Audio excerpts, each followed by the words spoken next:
Hello and welcome to the Manchester is Red podcast. My name is Steven Railston and I'm back today as your host. We're recording this on Bank Holiday Monday, just 2 days after Manchester United drew 1-1 with Brentford. But to be honest, it kind of feels like a defeat. The performance was that bad. I'm joined with my colleague Samuel Luckhurst. We were both down at the GTEC Community Stadium on Saturday evening. Samuel, it was a very long day, wasn't it? It was That is a hell of an understatement. It's like saying United didn't really turn up at Brentford. I got in at 4 minutes past 4 because, of course, the clocks went forward. I imagine you were a little bit later. Yeah. Again, you had to get back into the city centre and hopefully not navigate Deansgate anyway. But if you did have to, hopefully you weren't on it for too long. But it was an extremely long day. The only thing that didn't go smoothly was really, I suppose, the last 5 minutes of the game. We had good journey there, good journey back. Although there was a lot to write about in terms of it was quite a watchable goalless draw. It was just Peter. It was at least going to end in a draw, and although it did end in a draw, it did in extremely frantic circumstances.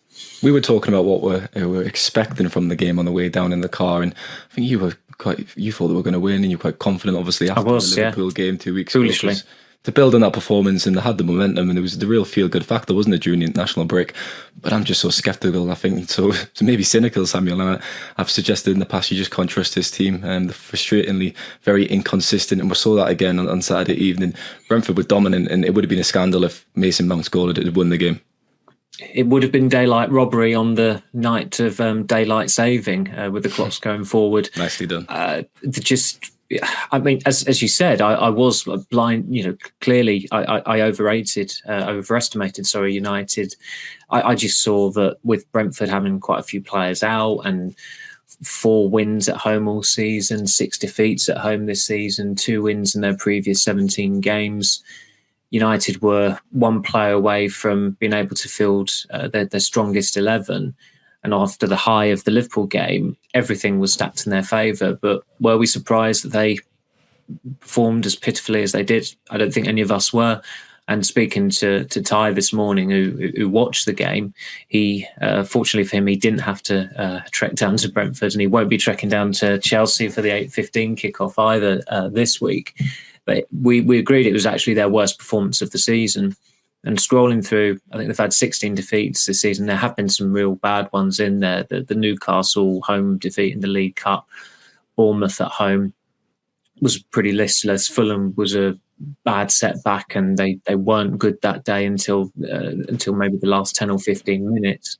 But in terms of the overall performance level, I just thought Saturday was a new low for the season, and it almost would have typified this team had they won it after Mount equalised, after he made it 1-0, and the camera showed Steve McLaren celebrating on the touchline, and it was a grin that was so broad that it told you that that is a coach there who knows that they've got away with it again, or thinks they've got away with it again. And McLaren was then doing that. He was pointing at his temples, looking at the pitch, looking at the players, and not for the first time all afternoon. It was another message that didn't get through to them, because the manner of the equaliser, I mean, there's a lot that we can cover from the game, but you just look at the manner of the equaliser, and it's Wan-Bissaka's positioning all day was awful, and it was awful to the very end. As you can see, he's the only one playing Tony on side. The ball being cut back into a void in front of United's defence. We've seen that happen before this season. Forest away when they lost there, that immediately springs to mind. But the performance overall, it was quite startling. After Brentford had that flurry of corners around the 20-minute mark, so they didn't actually start that well, and there was some murmurs of exasperation from their supporters, which are understandable given how poor their home form has been this season.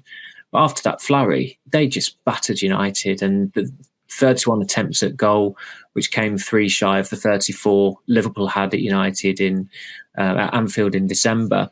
The difference with those 2 games is that that Liverpool one was a record, but I'm struggling to recall now any particularly standout great chances Liverpool had that day. I thought United were very good that day. The back 4 in particular was excellent. Kobbie Mainoo was very good. There was some discipline about the team. What let them down were the 3 forwards, the front 3 that day, because they did have a couple of very good chances.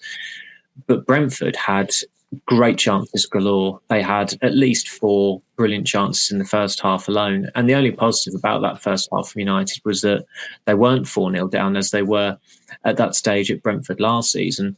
But as Thomas Frank accurately pointed out afterwards, he said that Brentford were better than when they hammered United 4-0, because in the second half of that one 19 months ago, they were able to sit in their deck chairs in the second half and just soak up the sun because they'd done the job in the first 45 minutes, and there was nothing about United that ever suggested that they were going to get back into that game.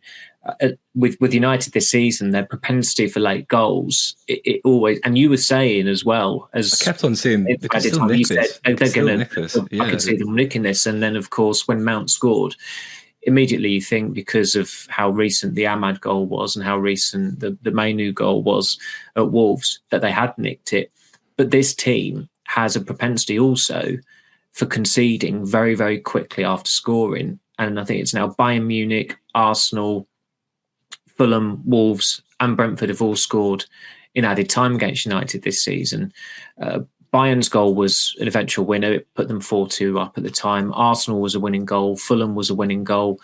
Wolves seemed like they'd got a draw when they equalised in the 95th minute. And Brentford did get a draw in the 99th minute on Saturday. And that was the very least they deserved. They were by far and away the better side. They were recognisably Brentford as well, with their back three, wing backs, primed to press, very physical, trying to maximise the set pieces as well. And United were recognisably unrecognisable. And this is the one of the big cons with Ten Hag. You've got coaches at other clubs lower down the chain, who they get their teams playing the way they want them to play, whether they've got a depleted squad or a full squad. With United, we don't know what we're going to get. And that squad at the weekend was a very strong squad as well. It was probably the strongest bench they've had all season. It was the first time all season they were able to pick all 6 central midfielders. If you were to include Mason Mount, they had 4 centre halves available. And then they performed like that. And credit to the 1,725 fans in the away end. Their support throughout was excellent. And it helps that Brentford didn't score until right at the death, and I don't think United fans were ever going to turn on the players just because they'd thrown it away in the end. But I think partly why they were so excellent with their support is that they're accustomed to what we saw and what came before us, in terms of a really dreadful performance level, and also conceding so quickly after scoring. I think it's happened. A fan totted them up over the weekend. I think it's happened 13 times this season that United have conceded within 10 minutes of scoring, and the majority of them have been more towards within 5 minutes rather than within 10 minutes. So it's a really alarming trait. And Ten Hag said afterwards that normally they're good at holding on to leads, but the evidence suggests otherwise. Well, he's coming out with some weird comments at the moment, I think, and I have made the point before that when you're under immense pressure, perhaps you say things that kind of don't fit in with your character or what you really truly mean. I mean, Brentford had 31 shots, they hit the woodwork 4 times. Ivan Toney would have been very disappointed with that effort in the first half. And then even Højlund could have scored in the second half, couldn't he? When Flecken made that good save. Both goalkeepers had stuff to do. But obviously, Ten Hag in the press conference, Samuel, he came out and he keeps on kind of refusing to admit that conceding so many shots is a problem. Because he's kind of suggesting that, look, these are low probability chances, but it's just not sustainable. If you keep on conceding so many shots on goal, it's going to be a problem. Do you not think it's bizarre that he's not coming out in a press conference and saying, yeah, we need to address this? And also, on the flip side as well, why hasn't he addressed this? He's had there's been enough time on the training ground to fix this problem. And it's clearly a structural issue. People talk about personnel, but that was the strongest squad with the exception of Luke Shaw available. The same problem just keeps on happening. Well, with the downplaying of the amount of attempts being peppered at their goal, I think, was it Richard Jolly said that they faced 106 shots last month in their games, and would that have been 4 games or 5 games? So City, Everton, Liverpool and Brentford, so 4 games. So you're averaging well over 25 attempts at goal a game at United, which is just unsustainable. And he said that the results, I think he said that, but the results have been quite good. Well, they've not been good enough because they're still 6th in the table. and they're 11 points off the final Champions League qualifying place. So, and this was happening before the new year, because he seems to be looking at this period from the winter break onwards, when I think, did they have 8 wins out of 10 after the Liverpool game? Or it's obviously been quite a flattering number, because they've not lost many games this calendar year. They lost to Fulham and City, but those have been the only defeats since we entered 2024. The Premier League table is not just on the calendar year, is it? That's the thing. It's exactly. The season, yeah. And that can't be the benchmark. They need to improve where they are. The 6th. No, and the good thing about the panel teams that we do, which, to clarify for the millionth time, they are our personal 11s, not predicted 11s whatsoever. They are the teams that we would pick. Is that you can point and say, look, actually, I did say he shouldn't start, because you'll have some smart Alec on Twitter, if you bother to even look at it, who'll say, oh, would you have started with him then? Oh, you can say that now because the game's happened. But I wouldn't have started Wan-Bissaka, I wouldn't have started Lindelof, and I wouldn't have started McTominay. Lindelof is aerially vulnerable. He's not particularly durable, and he's not particularly quick. Tony is dominant in the air. He is physical and he is quick. So why the hell would you pit Lindelof against him? And really, when Lindelof got injured and came off, there'll have been a lot of United fans in the away end who'd have been relieved at that. And not just because it was Martinez coming on and because Martinez is so popular, but they really needed Maguire from the start. And although Maguire beefed up that defence in the second half, it didn't really change the problems that were going on in front of him, because there was no protection. And after the Liverpool game and the manner of that victory, we did dwell on the flaws of that performance, of United not laying a glove on them for 40 minutes in the second half, of that infamous pass that took out 5 players of their team at 1-0 in the first half. Because the midfield, when we saw that it was Mainu and McTominay, we did think, well, it's not a defensive midfielder there, which is a big risk, but the ends justified the means. And McTominay is a player, he reminds me of a squad player version of Fernandes, and that he plays in moments. And if you look at his goals this season, they've either been off the bench or in quite emotionally charged atmospheres. It's either been coming off the bench to score twice in added time against Brentford, off the bench against Villa, off the bench against Wolves. When he scored against Sheffield United, Sir Bobby Charlton passed away earlier in the day, and there was a unique atmosphere, and of course an academy graduate coming up and scoring the goal that lends into it. The Liverpool game the other week, of course, was one of the best atmospheres of the post-Ferguson era. And you can't get away with playing on emotion every week. You've got to be different if you want to be a really top level player. The great players, they do it consistently, because they won't just get up for a game because there's a lot riding on it, or it's a make or break moment, as laudable as those characteristics are. And I just thought the concept of naming an unchanged side, I just didn't get. I didn't agree with it whatsoever. And I know there was mitigation with Casemiro clearly not being fully fit, I suppose, with trying to sustain momentum. But Wan-Bissaka is not a left back, and extending that run beyond the 3 games he's had at left back would be hazardous. He was appalling. I can only think that he only played the full duration because there wasn't another fullback to turn to. The same with McTominay. He's one of the most robust players in the team, so that will be why he played over 100 minutes at the weekend. But his performance indicated that he should have come off far earlier at some point in the game. It's actually there, isn't it? When you watch sometimes of the games of McTominay, that midfield's non-existent really, and you're never going to control a game with Fernandes and McTominay starting, because they're both incapable of kind of keeping the ball under pressure.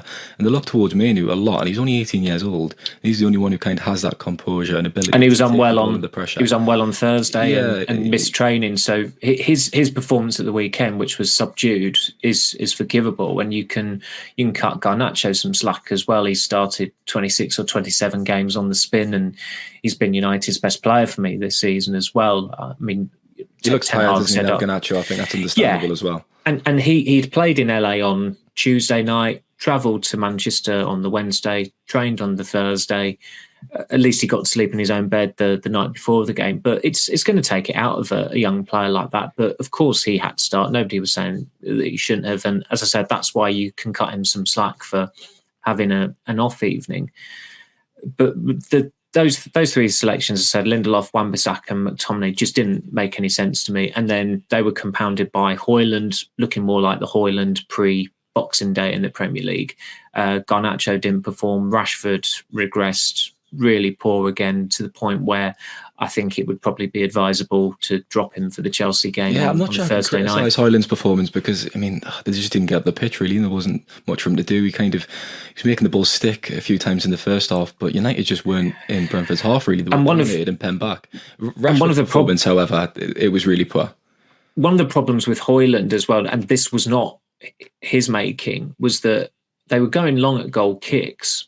And clearly they wanted to bypass Brentford being high up the pitch. And they were literally on the edge of their own area, Brentford, for United's goal kicks, because they scored, of course, from a United goal kick last season when they pressed Christian Eriksen. And was it Norgard who scored that day to make it 2-0? So United tried to bypass it going long. All they were doing was providing heading practice for the three Brentford centre-halves up against Højlund, who, as good a focal point as he is when he's on form, he's going to struggle in those circumstances. So I didn't really get that.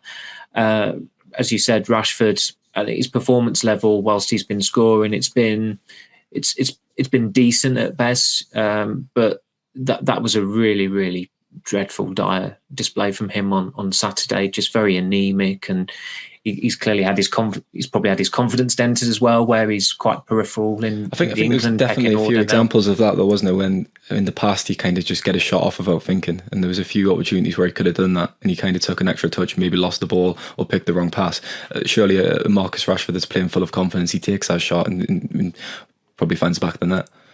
His decision making on the ball was particularly poor. It was either one touch too many or two touches too many, not under hitting the ball, or I think in the first half he miscontrolled the ball quite hopelessly and he went out for throwing, and Ten Hag started that. At that point he cut loose a little bit. He started to really try and cajole the players. He was clapping encouragingly, but by the end of the game there were a number of times where he was just, turning away in disgust, or at one point he was berating Anthony as he was running back because Anthony had gone to press quite aggressively, and all it did was leave a big gap behind him. But there was just a lack of understanding in general, and that's happened so many times this season where these players go to the pitch and they just play like absolute strangers. There's a lack of communication, there's no real telepathy, and you can't get by just playing on emotion. You're not looking at that performance, Samuel, and you're not thinking it's through a lack of effort. You're not criticising them for that. There's tactical issues here, and surely that lies at the door of Erik Ten Hag. Of course it does. There's massive structural problems, and as I keep on saying, he keeps getting asked about it in his press conferences, and he's kind of playing things down. But ultimately, it's his responsibility. They should be organised better. There should be a better system. And I keep on saying he's been in charge for over 18 months. He spent over £400 million, and the football just isn't good enough.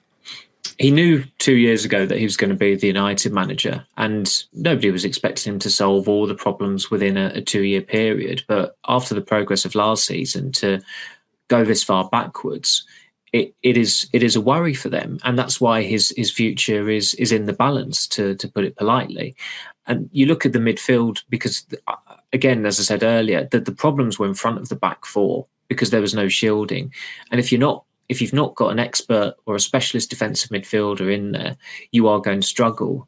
The problem for United is that normally it would be Casemiro and Mainu, but Casemiro has been by and large poor this season. He has become an imperfect option there. Yeah, because he does allow Mainu to get up the pitch. Exactly, the midfield's so much better balanced when he plays, and he allows Mainu to push up into more prominent positions, doesn't he? So even though he's not been at his best, it's important that he plays, really.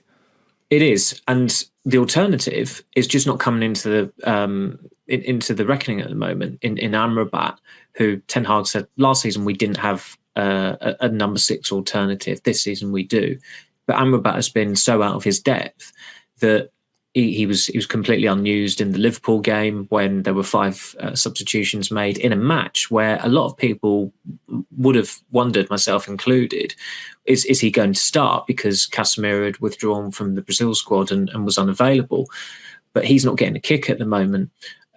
Christian Eriksen, understandably, hasn't started many games of late. I thought he was very good when he came on against Liverpool, but nobody was expecting him to start on Saturday. I think the midfield too that Ten Hag went with was very, very predictable.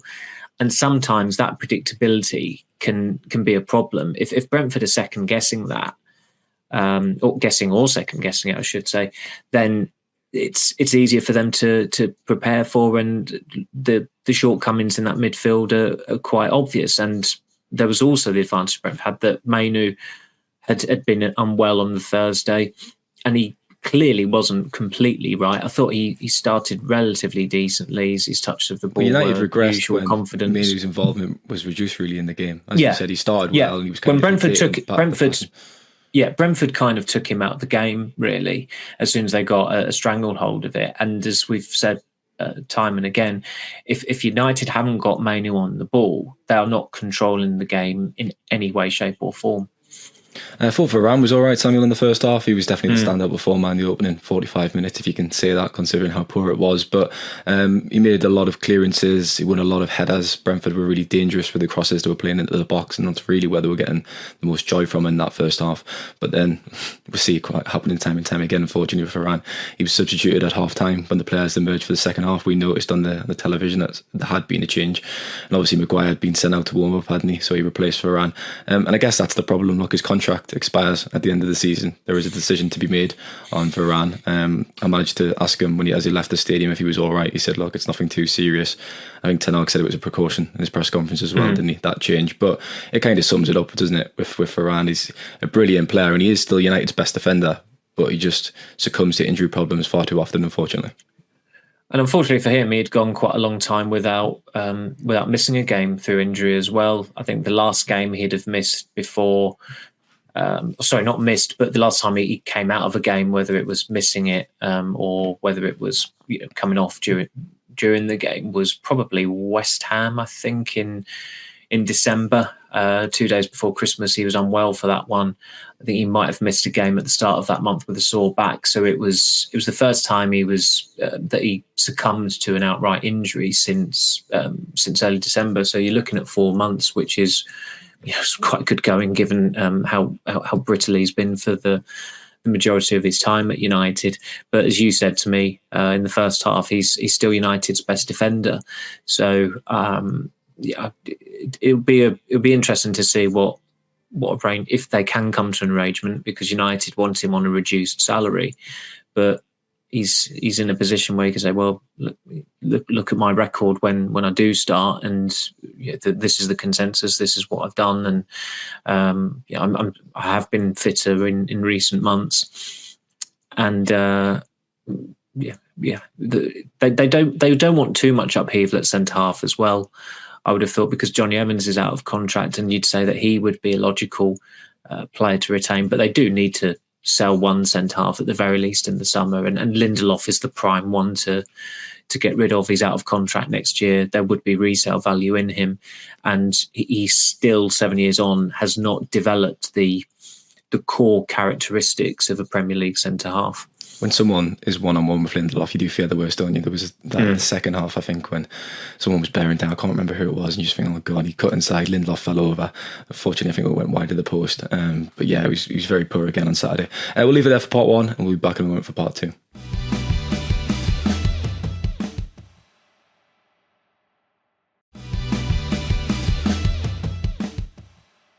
Welcome back to part two of the Manchester is Red podcast. Now, Samuel, shall I try to give you another positive? I laugh as I say that. Andrew Onana, I think he made some key saves again. He has had a turnaround in form in 2024, to be fair to him. Some important saves, as I said, some important interceptions. His distribution was all right as well again. Is it a positive when the performance is so disappointing? Can you take any positives?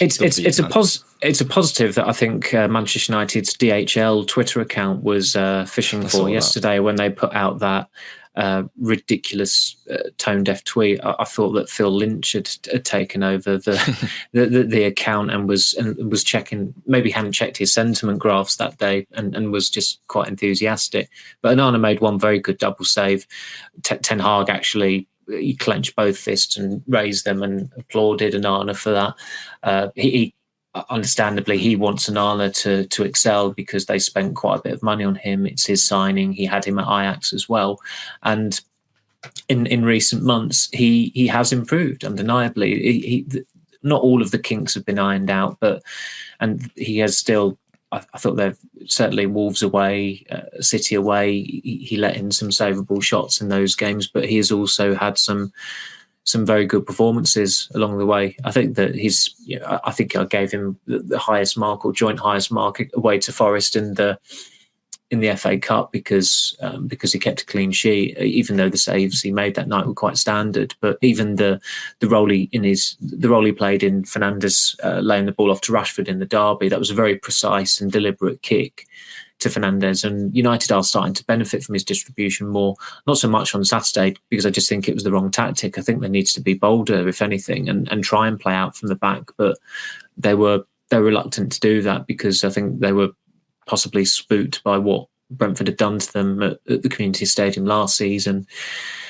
But yeah, he certainly got the joint highest rating in like player mate ratings at the weekend. There were not very many positively marked players, but that's because the performance was poor, and that's how it works. United, if they play badly, they get marked badly. They get criticised. If they play well, they get marked quite high, and they get praise. That's how it works. But there are a lot of people out there, some players, quite a lot of fans who don't understand journalism, who don't get it. So that's why we're talking about United in the tone that we're talking about them today. It's not difficult to work out. But it does feel like a defeat. I mean, even fans would say that themselves. It almost, I said to you around the 85th minute, I think I said, it almost doesn't matter if they score now. Yes, it'd be fantastic and they get the 3 points, but the damage had been done. The performance was so poor, and that was always going to be the narrative in the week. You just feel sorry for those fans coming down on Easter weekend, 8 p.m.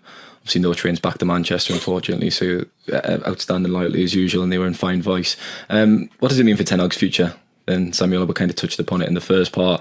There's obviously no decision being made at this point, or that's what we understand with Ten Hag. But these results, and more importantly, the performances, just cannot bode well for his chances of remaining in charge of Manchester United next season. It's evidence to file with the other performances that when you're weighing it up whether he should be kept or sacked, this would go in the pile of evidence for why they should sack him, because there was no style again, and this was after an uproarious result win against Liverpool only 13 days earlier, and you're expecting United against a team, as I said, who'd won 2 of their previous 17 games, who had quite a few players missing, who had lost more games than they've won at home in the Premier League this season. And United they could have fielded 10 from their strongest 11 in that game. And then they produced their worst performance of the season. So it counts against him. Someone said at Brentford on Saturday that that's the kind of performance that leads to a manager getting sacked. And they didn't even lose. And that's the territory we're in with Ten Hag. That's the reality of it. The Liverpool game, his approval ratings obviously went up, understandably so, because it was a hell of a win. It was a quarter-final for the ages, the manner of it. If you couldn't savour the emotion and the jubilation as a United fan on that day, then something was wrong with you. With us, we have to look at it objectively, and there was a reason why on the MEN there would have been a hell of a lot of positive coverage after that game, because it warranted it. It merited it. It was the season high so far, and hopefully for United, they'll have a greater high when it comes to probably an FA Cup final, and the intention would have to be to go one step further than last season when they lost to City. But when you look at their form this season, I think they've won 20 games and they've lost 16 games. They've not had many draws. I think Saturday might have been only the 5th draw they've had all season. And that does give you an idea of how, I'd like to think I've not ever described them as inconsistent, because I think that's putting it mildly. A lot of the wins have papered over the cracks, but I don't think it's cracks anymore. I just think they're broken.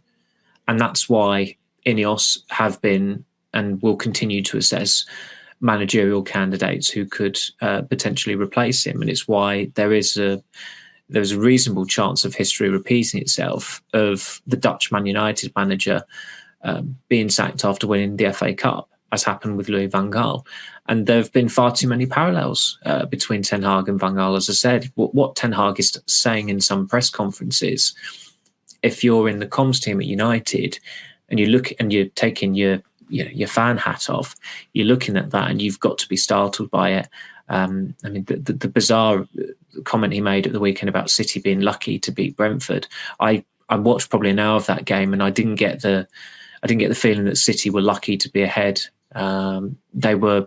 There was an aberration, I suppose, from their perspective, and from a goal kick, Neil Maupay of all people managed to score before half time. City had equalised within 10 minutes of the restart. They were 2-1 up. They ended up winning 3-1. I think lucky. I don't think anybody would have referred to that win as lucky in any of the newspapers the following morning, or any Brentford fans walking away from that game would have thought that it was a lucky win for City. And just things like that leave him open to ridicule. So it's, as you said before, he is in an invidious position. I think his rhetoric in press conferences has changed since Sir Jim Ratcliffe was the only bidder left at the table. And he wouldn't be human if it didn't affect him, the uncertainty around him. And I think it would be pointless, and people at United also think it would be pointless to issue a vote of confidence, because there's a reason why that those three words are usually prefixed by the word dreaded. It doesn't bode well for a manager if a public vote of confidence is issued, and I don't think Ten Hag would want that either. So United have just got to carry on regardless, get to the end of the season, assess the season. It could be a friendly handshake, couldn't it, at the end of the season? That's the way I'm starting to feel about it. Quite possibly. And you've also got to factor in Ten Hag's first season, because it was a good season. But ultimately, you're judged on what you're doing, not on what you've done. And there has been a gradual decline from United since the League Cup final last year. And that was more than 13 months ago now. And along the way, there have been some peaks and some unforgettable wins. As I said, they've had four Fergie time wins this season. If Mount's goal at the weekend had been a winner, it would have been a club record for stoppage time winners in a single season. And this is another issue that Ten Hag has, that as laudable as that characteristic is, you do not want it to be happening so frequently in one season. It's currently the joint highest for a season with the 2018-19 season, when there were winners for Sanchez against Newcastle, Rashford against Bournemouth, Fellaini against Young Boys, and of course Rashford winning the tie against Paris Saint-Germain. 3 of those winners came under a manager who was sacked before Christmas. That tells you that as laudable and as resilient as it is of United to be getting these late wins, does it tell you that it means that the manager's methods are working? No, if anything, it shows the opposite. It means you just get them by, doesn't it? You just get them by. It does. Those moments are fantastic, and they're brilliant for supporters and even players. Yeah, you absolutely. Need to perform better. It needs to be sustainable. Look, Ferguson's longevity was not underpinned by late winners. It was proven goal scorers. It was consistently winning games. It was having solid foundations in defence. That was almost a payoff, really, the manner of those wins. In the treble season, they won 2 games in stoppage time. Liverpool in the FA Cup 4th round, and of course the Champions League final against Bayern Munich. I think after Steve Bruce delivered the birth of Fergie time, if you like, against Sheffield Wednesday in 1993, United went nearly 3 years without having a stoppage time winner.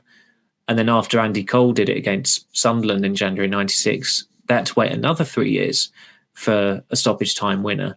So although there have been so many of them, they were spread across 20 years in Ferguson's case. And this season it is different because the edict for more added time, it's resulted in more added time goals in the Premier League. I think in the Premier League era, it's already a record for goals scored after the 90th minute, which is it's kind of inevitable and has to be factored in. But there have been so many goals involving United's games, I think there have been 26 goals from the 80th minute onwards in their so-called 90-minute matches. Sometimes the games are going well beyond the 100th minute. And that amount of drama and jeopardy, we were saying it again on the weekend. This team cannot go a week without drama, it feels like. It was why everyone was so pleased about the Everton result last month when they won 2-0 through 2 first-half penalties. It was an easy one to write up, that one. But that was a rarity this season. And when it's happening that frequently for United and against United, because as I said, Arsenal, Bayern and Fulham have got winners beyond the 90th minute against them. And they've conceded other late goals as well during that time. When it happens that frequently, it's not a sustainable formula if you want to become... the aspiration for United is to become champions of England again. And that's not going to happen this season. Absolutely not. Everyone knows that.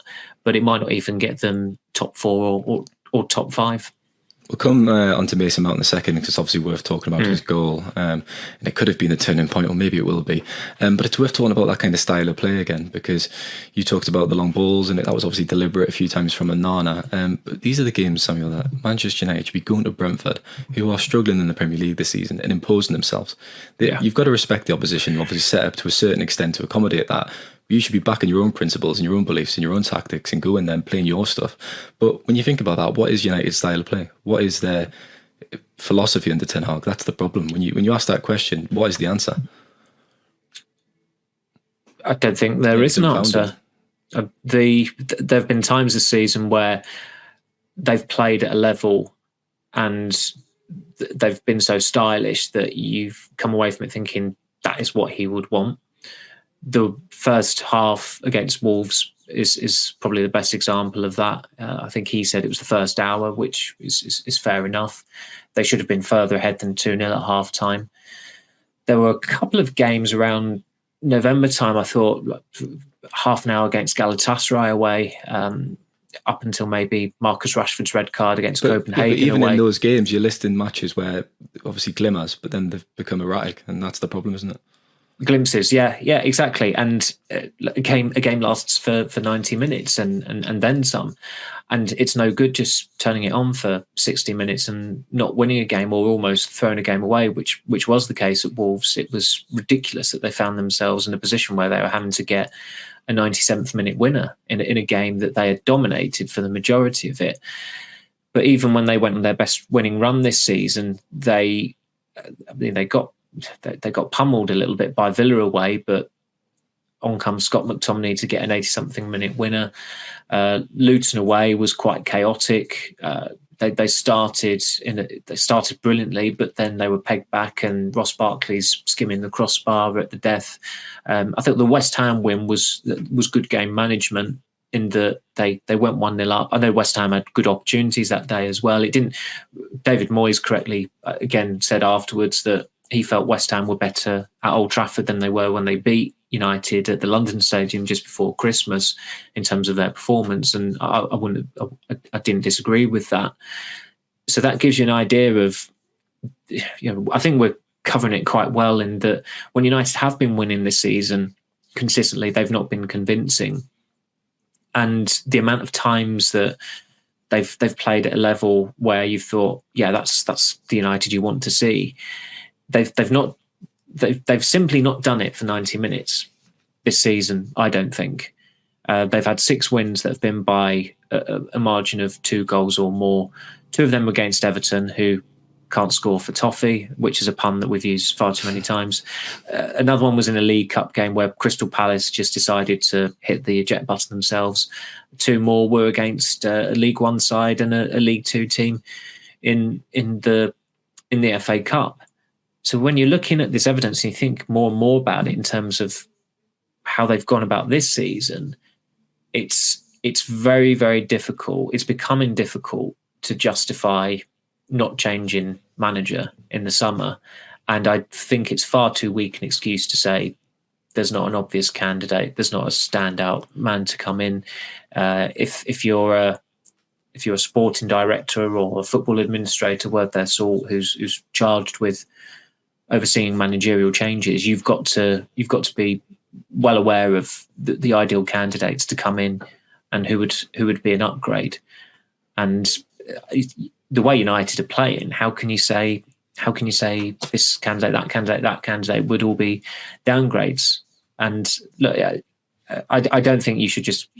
I can see the pros, I can see the cons, and the mood will change from week to week. But I wrote last week, kind of like still dwelling on a little bit on the Liverpool result, and also the stories surrounding Ten Hag's position, that Ineos cannot and will not make a call on emotion.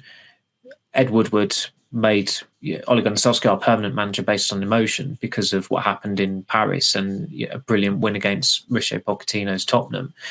United are in a better place than they were then, so they've just got to be objective about it. And there are still a lot of games to come, so it'd be too premature to say you'd be understanding of their decision either way. But at the moment, it's in the balance. I can't think of a better phrase to summarise Ten Hag's future. If you think of the 2021-2022 season, Samuel, obviously Solskjaer was sacked and replaced by Ralf Rangnick. How utterly joyless that was, how depressing that was, such a bleak season.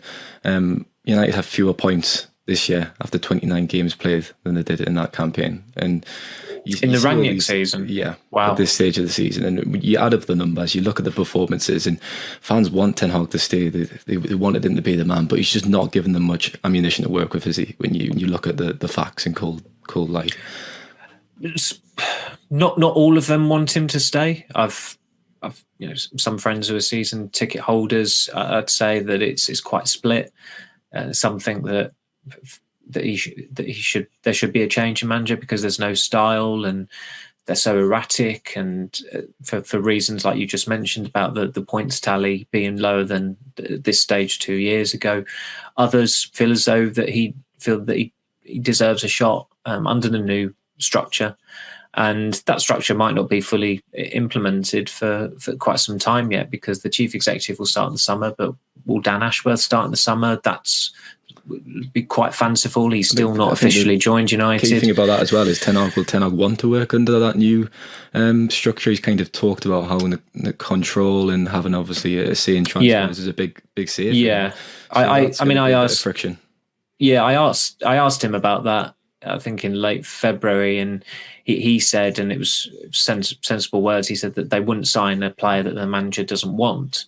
And of course, you have to come to compromise at times. I think with Ten Hag, there hasn't been much compromising at all. You look at some of the signings that they've made and the profile of players and where they've played, and the fact that they've played under him. It's very, very clear that he's been allowed to pull rank, and he's got his way more often than not. And that does need to change, because his hit rate in the transfer market has not been good enough, and they've squandered quite a lot of money as well during that time. Even if the majority of those individuals, there have been flickers of brilliance here and there, and maybe Mason Mount will kick on now that he's scored his first goal for United. But there's a reason why they want to bring Dan Ashworth in. It's partly because his recruitment hit rate is so good, and he's very good at identifying players.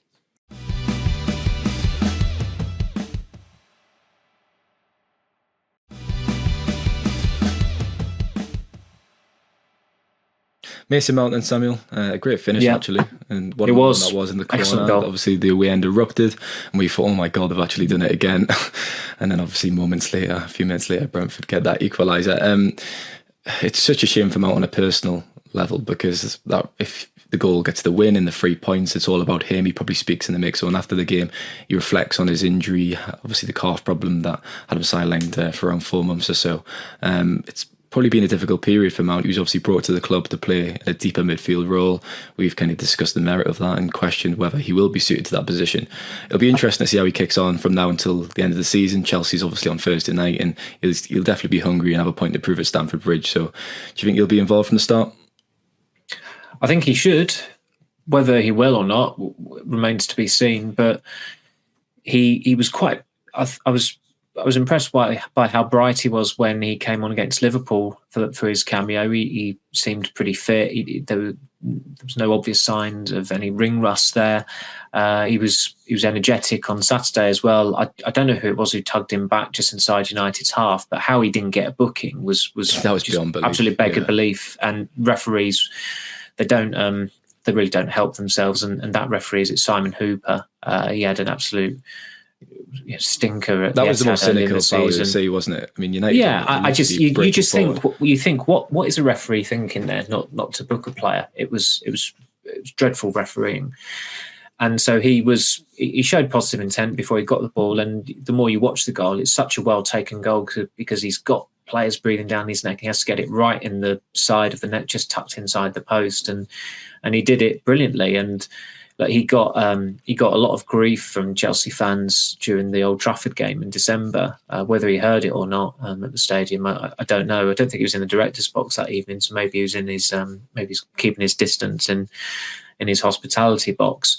But sometimes that brings out the best in players. If you start them back at their old club, sometimes it brings the worst out of players. I mean, Wayne Rooney was consistently dreadful for a long period. Whenever he went back to Goodson Park with United, he would always go missing for those games. And we don't know how Mount would react to play him back at Stamford Bridge. He will clearly, at the very least, provided he's fit, be in the squad. But I think there's a compelling case to put him back into the team behind Højlund, maybe Fernandes on the right, Garnacho on the left. I was going to say that. Casemiro and Mainu in midfield. Yeah, we've just discussed, obviously. Yeah, I don't... Casemiro and Mainu in that midfield, because otherwise it's unbalanced. So does he start on the wing or do you move Fernandes out there? I'd try and play to his strengths, given that it would be his first Premier League start in, 5 month, the Brentford game. And play him off Højlund. I've never seen Mount as a central midfielder. I thought it was almost an attempted rebranding by Ten Hag there. It was quite a peculiar. But the problem peculiar is decision in that sense. If you start, say, Fernandes on the right and put Mount there, that's not going to be a permanent arrangement, surely. Even if Mount succeeds, because how often been so brilliant and it can work for Chelsea on Thursday maybe, but going forward, and we've talked about this with Mount. Unfortunately, he needs a defined position, does he not? But how often, and we've said this before, how often does the best side ever get picked? And not just this season, but in seasons gone by. I mean, the immortal United treble team of 98-99 of Schmeichel, Neville, Johnson, Stam, Irwin, Beckham, Scholes, Keane, Giggs, York, Cole. They only started together once at Coventry away. And I think with the 93-94 double winning side as well, Schmeichel, Parker, Bruce, Pallister, Irwin, Kanchelskis, Keane, Ince, Giggs, Cantona, Hughes. I think they might have started only 11 times together. And that was back when you had a much smaller squad. I think the Premier League season consisted of, might have been 42 games or 44 games. They had a long FA Cup run. They got to both cup finals that season, domestic cup finals. So that team didn't play often together, and that was over 2 seasons as well. So I think sometimes you just have to kind of take a pragmatic view of it, that if you're coming to Manchester United and you're being bought for the kind of fee that Mount arrived for, you're going to get a reasonable quota of games. Victor Lindelof has, despite United signing a centre-half in almost every summer that he's been at the club, or tried to sign a centre-half in every summer he's been at the club, he's always got a reasonable quota of matches for United. And I think his best form for United was probably the run-in to last season. Unfortunately for him, he just didn't turn it on for the FA Cup final when he let the ball bounce inside the first 10 seconds or whatever it was. He probably wasn't expecting that finish from Ilkay Gundogan. I don't think he was. No. But you sometimes you have different teams for different starting 11s for different teams. Signed in 2017, but that's a lot of games for Lindelof. If he's staying beyond the summer, then I think it's then some criticism of the new power brokers is warranted, because it's just such an obvious sale to try and proactively seek in the summer. But going back to in terms of the selection on Thursday evening, Ten Hag showed this in pre-season as well. He did tweak the team for the Real Madrid game when Mainu started with Casemiro. Mount was in front of them, behind Rashford, who was up front. Garnacho was on the left. Fernandes was on the right. And Fernandes has shown a number of times how good he can be from the right-hand side and sometimes playing deep as well. I don't think Fernandes... He was a problem on Saturday because he was abysmal, as most of them were. But his attitude is exemplary. Anything else to add then, Samuel? We'll be back on Wednesday, I think, to look more at Chelsea, but... Anything else you would like to talk about? No, I think we've covered it chapter and verse. I think we've covered it comprehensively.